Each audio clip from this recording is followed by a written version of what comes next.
Hey guys, welcome back. So this will probably be a bit of a shorter video, but I wanted to show you guys what we did on the crash structure, how we came up with this. So let's jump right in. So we've already got these two frame rail pieces here that you can see. Those are already on the car, welded up, good to go. You should have already saw that in a previous video. So this front piece is what we've got to design and build. And I looked at a lot of possible options. So for one option, just to be simple, is to not even have anything, do nothing. That's probably the lightest and simplest option. But it's arguably kind of bad idea. If you actually get in a wreck, like say you hit the car somewhere over here, you would want a crash structure that ties these together because some of the load can transfer to this other side. And what's more likely is you're going to hit the car, and as it starts to compress and wreck, like say you have, this whole corner gets hit. If you have this piece in the middle, it ties some load over here, so you get to transfer load, and it's all around safer. It's very common to have this in a car anyway. In fact, we removed this a while back just to make room. So that said, we were trying to make room for a fuel tank. We were looking and we decided we're like, hey, maybe if we built a new crash structure that went and like hugged the bumper skin, then we would have enough room to do that. And that's what we did. So we took all these measurements. If this works out correctly, this bumper is going to be about a 1/4 inch away from the plastic bumper skin in all places. And if you notice, we made this thing 3 inches thick across. It's the same as these. Now we could have went thinner, but the more I thought about it, I was like, we could try to save weight. We could try to do all these things, but I wanted this the look of it to look like it was actually strong enough. And when I modeled this thing up at like 1.5 inches thick, 2 inches thick, 2.5. Uh, I don't think I ever did I think I did 1.25 inches and just to look at it, knowing that I wouldn't like it, but I just did it to look at it. So anyway, we picked this one. It's 3 inches. It's actually a little over. If you zoom in on these edges here, you'll note that these actually are going to overlap. This is on purpose. I don't have this modeled correctly, but this piece of steel is actually going to extend out past here. We're going to do that on both of these. So same thing over here. It's going to come out like this. We're doing it on purpose. We're actually going to weld that. Basically, this tab's going to come over and give us some overlap, and we'll probably plug weld and weld around here. And we just really want to make sure this is completely tied into these frames so that there's no chance of this like tearing off in a wreck. I think if I weld it good, I'll be okay, but it's real common from an OEM perspective that they do sheet metal joints like that where they overlap and then weld them. It's just obviously they do it, and I know it's better. If it wasn't, they wouldn't do it that way, so we're going to do it that way.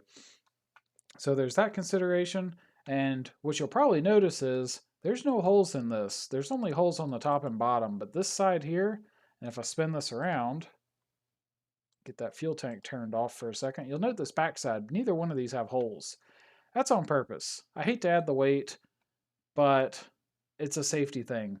And if we actually get in a wreck, I thought about it and I was like, well, if this front piece has holes and you really slam this thing into something hard, it could actually tear the metal, because when you pull on this, like say this outer skin here gets put into tension or compression, because depending on how bad the wreck is, this thing could fold inward. It might start off being in compression, but then it could turn into tension depending on how bad the wreck is as this metal folds inward, because these are these do have holes. So this metal's probably going to bend some, which is fine because that's absorbing energy. But what I don't want it to do is to rip. I just want it to bend, crush, and pull and push on these and stuff like that. So I was like, you know what? I'm going to make these pieces out of some thick, thick steel, and I'll put holes in it. These outer ones are going to be pretty thick, but a little bit thinner. And then these are going to have no holes at all, and it's going to be a continuous piece of metal, and it's going to wrap all the way to the frame, and we're going to weld those in as well, like plug weld them, weld the outside, the whole shebang. And I think by doing that, if you actually got in a wreck, like if you tried to push on this piece of metal, it's going to compress, it's going to push on this stuff's going to buckle. This inner piece, the same thing, it's all solid. So if you were to like just drive into a pole, all this metal, as it gets pushed backwards and backwards, is going to start pulling on this and pulling on this. And I think it's going to work fairly well. So that's why we ended up doing this solid. Now, to get it manufactured, this top piece is flat, so I can have this laser cut with all the holes in it. That's awesome. That'll be, pretty quick and easy. Now, this front piece and the back piece, those are a little different. They don't have holes, but I can't realistically get these bent exactly the way you see it. But what I can do is I can bend this stuff myself. And I thought about it, and I don't think it's going to be that bad. So basically, this metal here, I forget the exact number, but it's thick, but it's not quite as thick. So I'm showing 1.88 millimeters. Oh, wow, that is thick. I think I was going to back off on that. No, this is the one I backed off of slightly. There it is. That one's 1.2 millimeters. That's like 50 thou thick, roughly. This one's still thick as hell. That's damn near 2 mils thick. So that's like 70 something thousandths or so. So that outer skin is going to be real thick, kind of heavy, but like I said, real strong that way. And the center one, it's going to be harder to bend because of these tight radiuses, and it's an inner radius, not an outer. So that one's going to be a little bit thinner, but still pretty thick. And that's the idea. That'll give us a lot of strength and ability to bend and absorb energy. And like I said, that's part of a crash structure. I want this to be able to, if I get in a wreck, I want all of this metal to fold up. Like I don't plan to ever try to fix this. If this ever gets in a wreck, you'll basically, assuming it's not, a total the whole car wreck, you'll come back here and just take a sawzall and chop this off the frame. And the hope will be that everything behind this is still okay. All of this got destroyed. But I have CAD files for all this stuff, so I just go online, place another order, get all this metal cut, weld it together, chop the old one off, put the new one on, and we're back in business. Like I said, don't want to get in a wreck, but if this is supposed to be a crash structure, it's supposed to keep me safe, I'm going to put some effort into, at least trying to build something that I think is adequate. And I see a lot of people and a lot of builds, especially on drag cars, they just run like a single tube and just loop it around and come back.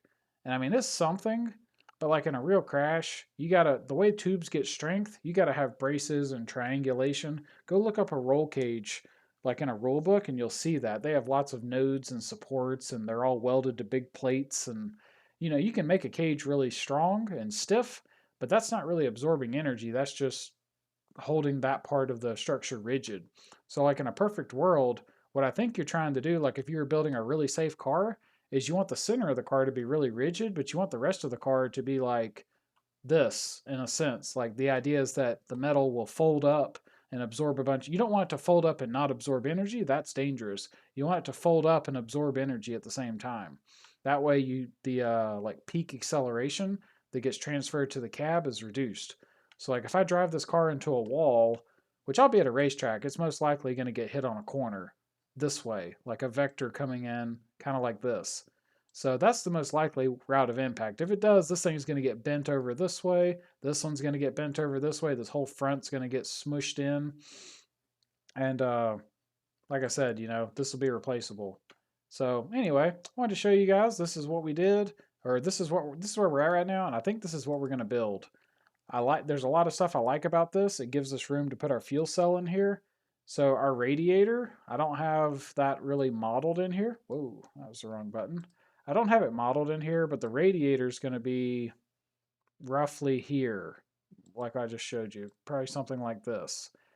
That might seem a little weird, but it'll make more sense when you see this in the car because the radiator, from this perspective, the space it takes up is like maybe like that or like this. So you'll see. And the air inlet is below this. So our whole fuel cell, when you put this in the car, the inlet for the front bumper is like down here. So the fuel cell is actually above that. And that was one of the reasons that it's built this way is it doesn't block airflow to our radiator, which is nice. So anyway, that's going to wrap this one up. We've went on long enough about a crash structure. But I just wanted to show you guys what's going into this. The updates have been slow lately, and part of that's because of the holidays, but we have done a little bit of work here and there, and you guys will be seeing this. It's probably going to be a little bit out because it's like I said, I got to finish the design, get the parts ordered, wait for it to come in, blah, blah, blah. But hopefully, a few weeks from now, we'll have all this metal in and we'll get all this built and put back on the car. All right, until next time, y'all take it easy.